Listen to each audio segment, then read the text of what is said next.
I need you guys to be prepared for this. ዛሬ ይዘንላችሁ የመጣነው ጉዳይ እጅግ በጣም አንገብጋቢ ነው። ፖለቲካ አይደለም። ዛሬ የምንነጋገረው ለአስርተ ዓመታት በድብቅ ሲሰሩ ስለነበሩ አስፈሪ መንፈሳዊ ሴራዎች ነው። ዛሬ በዓለም ላይ ያለው ክፋት እጅግ በጣም የገነነበት ጊዜ ነው።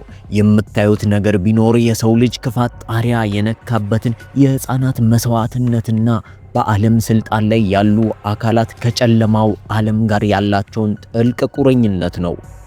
አሁን ግን መጋረጃው ተቀዷል። ሰይጣን ካሁን በኋላ ራሱን መደበቅ ሰልችቶታል። ከፊት ለፊታችን በጋህድ ተገትሮ ቆሟል። ይባስ ብሎ ራሱን በተለያየ መልኩ እያስተዋወቀ ነው። ዲያብሎስ የዓለምን ሕዝብ በአንድነት ሰብስቦ ለሐሰተኛው ክርስቶስ አሳልፎ ለመስጠት የመጨረሻውን መድረክ እያመቻቸ ነው። ይህች የምትመለከቷት ሴት በጥቂት ደቂቃዎች ውስጥ አይን ከፋች የሆነ ትልቅ ሚስጥርን ታጋራችኋለች። ለጥቂት ደቂቃ የምትሰሩትን በሙሉ አቁማችሁ ይህች ሴት ያላትን መልእክት ማዳመጥ አለባችሁ። ይህቺ ወጣት እንባ የተናነቃት የምታወራው እውነት አንድ ቀን እንድታመልጡ ይረዳችኋል። ከፊታችን ላለው መከራ እንድትዘጋጁ፣ ትጥቃችሁን እንድትጣጠቁ ይረዳችኋል። በጥንቃቄ አድምጡት። ቪዲዮን ከመጀመራችሁ በፊት ላይክ ማድረግ እንዳይረሳ። ያበጡ አይኖቿንና የቀለውን ፊቷን ይዛ ወደ ካሜራ ብቅ ብላ እንዲህ ስትል በሚቆራረጥ ድምጽ ማውራት ጀመረች። ይህ እንደሌላው ቀን ሳይሆን የማስጠንቀቂያ ቪዲዮ ነው። ትንሽ ስሜታዊ ልሆን እችላለሁ፣ እባካችሁ ተረዱኝ። ኢየሱስ ክርስቶስን እንደ ግል አዳኝ አድርጌ ከተቀበልኩና ኢየሱስን መከተል ከጀመርኩኝ ሰነባብቻለሁ። ረዘም ላለም ጊዜ መንፈሳዊ ዓለምን ለመረዳት እየሞከርኩ ነው። አሁን ላይ ብዙ ሰዎች ስለ ብዙ መንፈሳዊ ነገሮች ማውራት ጀምረዋል። ስለ መንፈሳዊው ዓለም፣ ለዲያብሎስ ስለሚገበረው ግብር፣ ነፍስን ለዲያብሎስ መስጠት፣ ስለ ኢሉሚናቲ ይወራል። ደሞም በስልጣን ላይ ስላሉ ሰዎችና ስልጣናቸውን ለማቆየት ሲሉ የተለያዩ ድግምት ጠሪዎችና መተተኞች ጋር እየሄዱ የተለያዩ ስርዓትን የሚፈጽሙ ሰዎች፣ በቃ በአጠቃላይ በዚህ ሰዓት ላይ ብዙ ሰዎች በእንደዚህ አይነት ወሬዎች ተጠምደዋል። አሁን ልነግራችሁ ያለውን ነገር እባካችሁ በክፍት ልብና በጥሞና እንድታዳምጡኝ እፈልጋለሁ። አሁን ላይ በእነዚህ አይነት ጉዳዮች ላይ እግዚአብሔር አምላክ መጋረጃውን ዘርግቶታል። መንፈሳዊ ያልሆኑ ሰዎች እንኳን አይናቸው የተገለጠ ነው። አሁን ላይ በምድራችን ላይ የሚደረጉትን የክፋት አሰራሮች ላታዩት አትችሉም። ምናልባት ክርስቲያን ባትሆኑ በጌታ ባትጠነክሩ እንኳን ይህ እውነታ እጅግ በጣም ጋህድ እየወጣ ነው። አችን መስቀልቅሏ እየወጣ ነው። ማወራችሁ ነገር አስፈላጊ ስለሆነ እባካችሁ ጆሮ ሰጥታችሁ ስሙ። ይህቺ ምድር ሐሰተኛውን ክርስቶስ ለመጋበዝ መድረኳን እየጠረገች ነው። መድረኳን እያዘጋጀች ነው። ሐሰተኛው ክርስቶስ ዓለምን ለመቆጣጠር ከጫፍ ላይ ደርሷል። አሁን ላይ ዓለማችን እየተመሳቀለችበት ያለበት ጉዳይ በምክንያት እየሆነ ያለ የታቀደበት ነገር ነው። አያችሁ፣ አሁን ላይ በዚህ ዓለም ውስጥ ምን ያህል የክፋት ሥራ እየተስፋፋ እንደሆነ እንድናይ ይፈልጋሉ። በዚህ ምድር ላይ ክፋት ምን ያህል ተዘርግቶ እንደሄደ እንድናይ አይናችንን እንድንገልጥ ይፈልጋሉ። ይህ አዲስ አይደለም። አያችሁ፣ ከጥቂት ጊዜ ወዲህ አየሩ ላይ የሆነ የተቀየረ ነገር አለ፣ ከምንሰማው ከምናየው ጨምሮ። እንዲሁም በመንፈሳዊ ዓለም ላይ አዲስ አጀንዳ ተዘርግቷል። በተለይም ደግሞ ለኛ በስልጣን ላይ ላልሆነው ሰዎች ነገሮች አይናችን ላይ እየተሰሩ ነው። አያችሁ፣ እንድንናደድ እየተደረገ ነው። እንድንበሳጭ ይደረጋል። በዚህ ዓለም ላይ በሚደረገው ፍትህ መጓደል ምክንያት ሰዎች እንዲቆጡና እንዲበሳጩ፣ ተስፋን እንዲያጡ እየተደረገ ነው።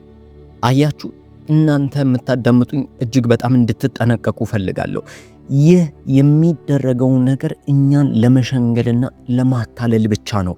የፍትህ መጓደሉ፣ የጦርነት ወሬው፣ ያለመስማማት፣ የጥል በሙሉ እነዚህ የክፋት ሥራዎች በሙሉ የሚደረጉት ሰዎችን የመሸንገል ሴራ ነው። አስተውሉ።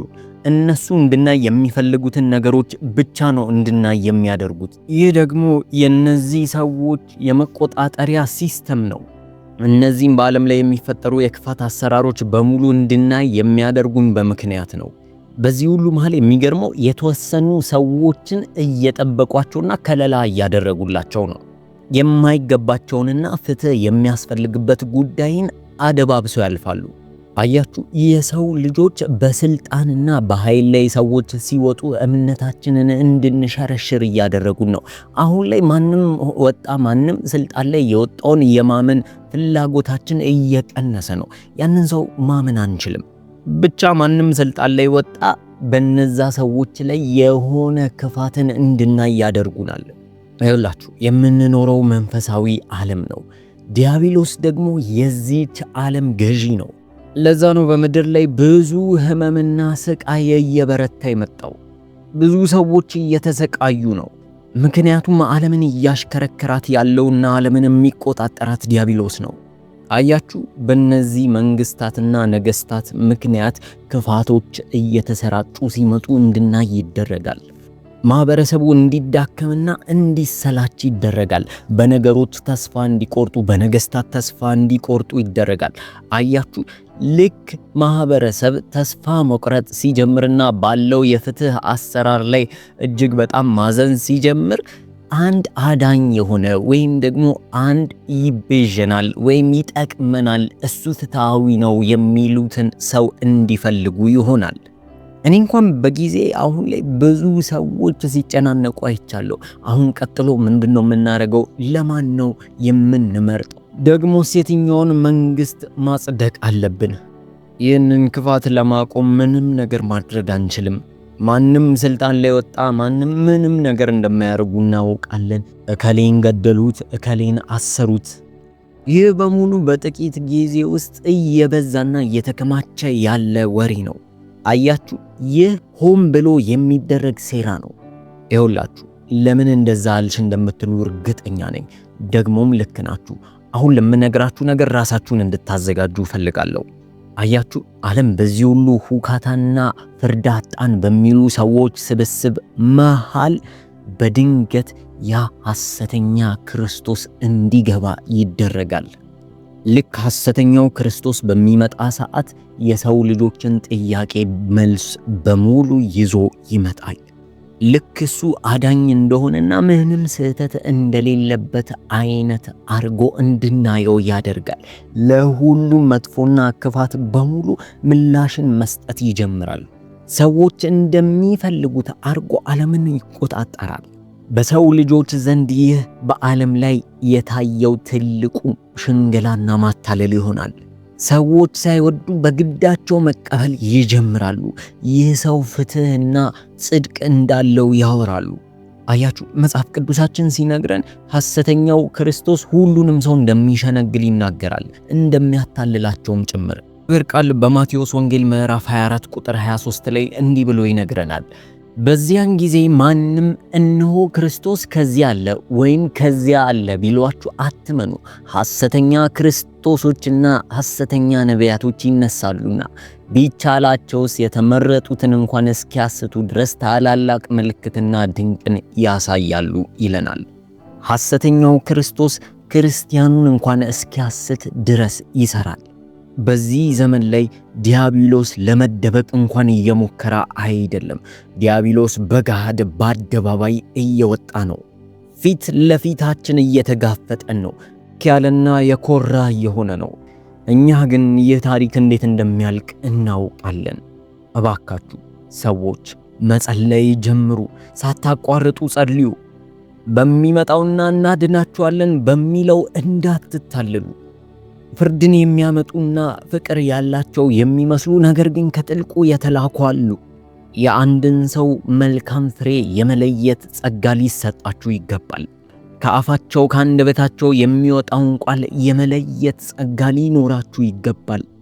አሁን እኛ ያለንበት በዚህ ዓለም ውስጥ የምንኖርበት ጊዜ እጅግ በጣም አደገኛና የመጨረሻ የሚባለው ዘመን ነው። በዚህ ሰዓት ሰዎች አልተኙም። ነገር ግን ሰዎች አጥብቀው መልስን እየፈለጉ ነው። ሰዎች አጥብቀው ፍርድን፣ ፍትህን እየፈለጉ ነው። ያኔ የብዙሃኑን ጥያቄ ምላሽ ይዞ የሚመጣውና ፍትህን ይዞ የሚመጣው ሰው ሐሰተኛው ክርስቶስ እንዲሆን ይደረጋል። ዓለም መድረኳን ለሐሰተኛው ክርስቶስ እያዘጋጀች ነው። ዓለማችን የሰው ልጅ አይቶ የማያውቀውን ማታለል ሊያይ ነው። ይህንን እንዴት አወቅሽ ካላችሁ መጽሐፍ ቅዱሴ ላይ ስለተጻፈ ነው። አያችሁ፣ መጽሐፍ ቅዱስ ላይ ያሉት ትንቢቶች በሙሉ 100% ሆነዋል። ይህ ጊዜ ከእግዚአብሔር ጋር ህብረት ያለማድረግ ጊዜ አይደለም። የግድ ከእግዚአብሔር ጋር ህብረት ማድረግ አለባችሁ። ይህ ጊዜ በድነታችሁ የምትቀልዱበት ሰዓት አይደለም።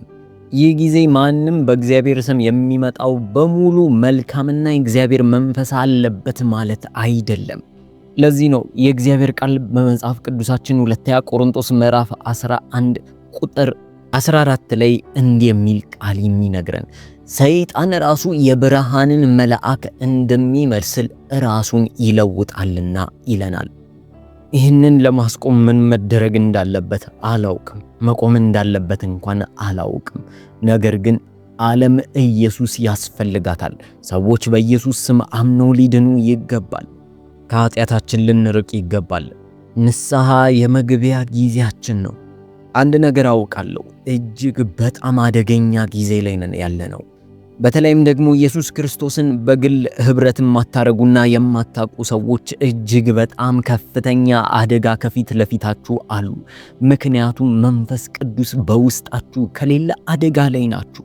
ኢየሱስ ክርስቶስ እየመራችሁ ካልሆነና የመለየት ጸጋ ከሌላችሁ አደጋ ውስጥ ናችሁ። ልታመልጡ ይገባል። በራሱ በዲያብሎስ ለመታለል ቅርብ ናችሁ። የእግዚአብሔር ቃል ወደ ኤፌሶን ሰዎች ምዕራፍ 6 ቁጥር 12 ላይ እንዲህ ይላል፣ መጋደላችን ከደምና ከሥጋ ጋር አይደለም፣ ከአለቆችና ከሥልጣናት ጋር፣ ከዚህም ከጨለማው ዓለም ገዢዎች ጋር፣ በሰማያዊም ስፍራ ካሉ ከክፋት መንፈሳውያን ሰራዊት ጋር ነው እንጂ ይለናል። ይህ አሁን በገሃድ የወጣ የሚታይ ነገር ሆኗል። ተአምራት ያስፈልገናል። የሚያሳዝነው ነገር ማንም ሰው መጽሐፍ ቅዱስ የተናገረውን እውነትና ትንቢት ማስቆም አይችልም። የሚመጣውን ነገር ማንም ሰው ማስቆም አይችልም። ኢየሱስ ክርስቶስ ለልጆቹ መምጣቱ አይቀርም። የዮሐንስ ራእይ መጽሐፍ የሚመጣውን ነገር ከተነበየው ማንም ሰው ሊያስቆመው አይችልም። 11ኛው ሰዓት ላይ ደርሰናል። በየትኛውም ቀን እነዚህ ትንቢቶች ሊፈጸሙ ይችላሉ። የእግዚአብሔር ቁጣ በዚህ ዓለም ላይ መቼ እንደሚነሳ እንኳን አላውቅም። ምክንያቱም ዓለም በክፋት ተመሰቃቅላለች። የሰው ልጅ በክፋት ውስጥ ተዘፍቆ ነው ያለው።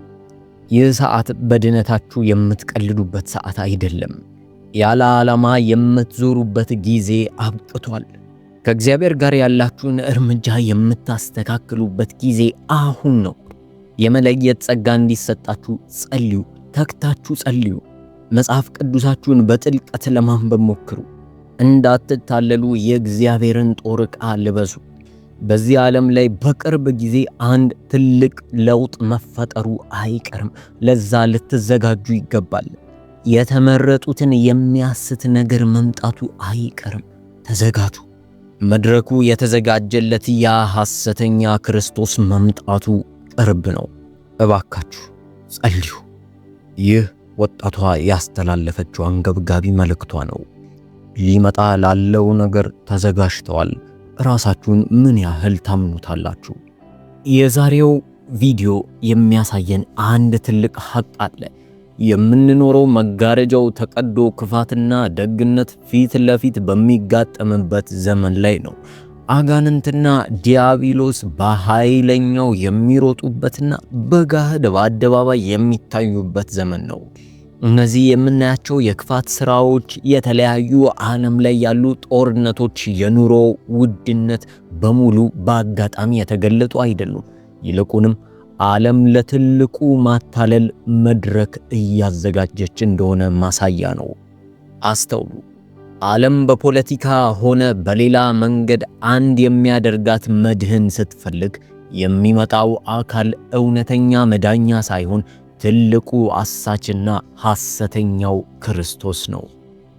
በመልካም ንግግርና በፍትህ ስም የሚመጡትን ሁሉ በጭፍን ከመመልከታችሁ በፊት መንፈሳዊ አይናችሁን እንድትከፍቱና ነገሮችን በመንፈሳዊ ሚዛን እንድትመዝኑ እናሳስባችኋለን።